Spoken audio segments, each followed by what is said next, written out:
Welcome back to Real Estate with CT. And it's your host, me, CT, NMLS number 2067650. Today's video, we're talking about what is recoverable depreciation when you file a claim on your property. I'll be back after this. Okay, welcome back. So, someone was asking me, what is recoverable depreciation? They had a hail claim on their house and they wanted to understand their insurance policy. So they asked me, and for those of you that don't know, I was a property adjuster for one of the largest insurance companies. I was on the catastrophe team.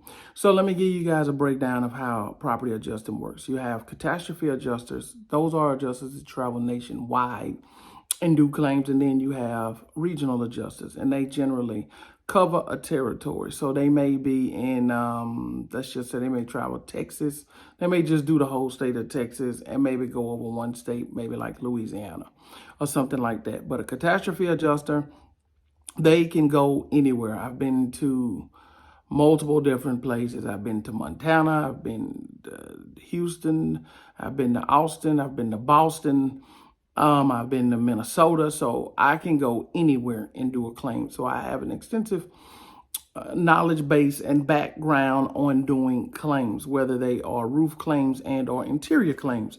So I just wanted to give you guys that little background so that you understand why I would be qualified to even answer this question. So the biggest question that a lot of people asked me when I was out on the road in the field is you get a estimate from an insurance adjuster and they go over all of the things that are wrong, all the things that are going to get fixed. And then at the end, they say, hey, here's your recoverable depreciation. And most people don't understand that. So what that means is if you have a replacement cost policy, and I'll do a separate video on the difference between a replacement cost policy and an ACV policy, which is an actual cash value policy. So what happens is, let's just say you have a 25-year shingle, right? A 25-year 3-tab. That means that the useful life of this shingle is 25 years. So if your roof was put on 15 years ago, that means that you have 10 years of useful life in it. So let's just say you have this roof for 15 years, you file a hail claim. So you have 15 years of use on that roof and you have 10 years left of usable roof for a 25-year 3-tab. So what the adjuster does, he finds that you have hail damage and he says, okay, I'm going to pay you out for this roof. So what they're going to do on the spot is they're going to depreciate that roof by 15 years.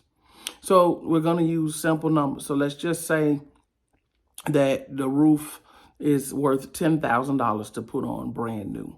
But with you being at 15 years, that means that you've used up about 6,000 of the 10. So you're left with $4,000 left in usable roof life, if you're following me. So what he's going to do or she's going to do is they're going to depreciate your roof on the spot.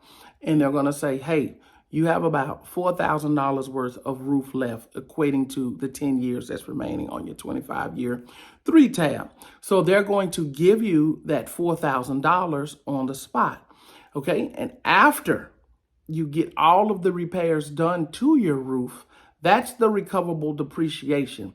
So after you get all of the repairs done, the insurance will give you up to $6,000. And the reason that I say up to is because you may be able to get your complete roof fixed for $7,000 or $8,000, not necessarily the full 10.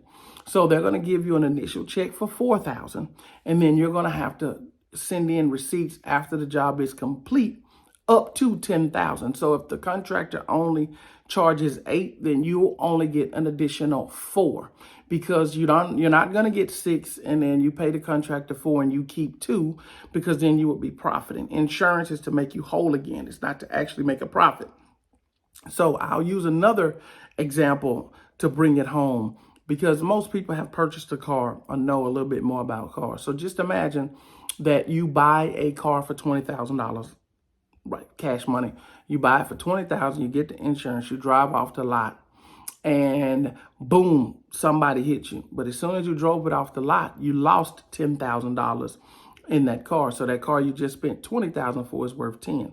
So, but you have a replacement cost policy on this car. So now when you drive off the lot, boom, you get hit, you got $10,000 in damage. So the insurance company is going to give you $10,000 because that's now what the car is worth, because it's depreciated by $10,000. And once you get the car fixed, they'll give you that $10,000 back to give you the entire $20,000 that you spent on the car at the signing table. And that's basically an easier example to kind of understand than the one with the roof. But that's how it works with a replacement cost policy and recoverable depreciation. So I hope this answers some of you guys' questions. And if you have any further questions, feel free to hit me up in the comments.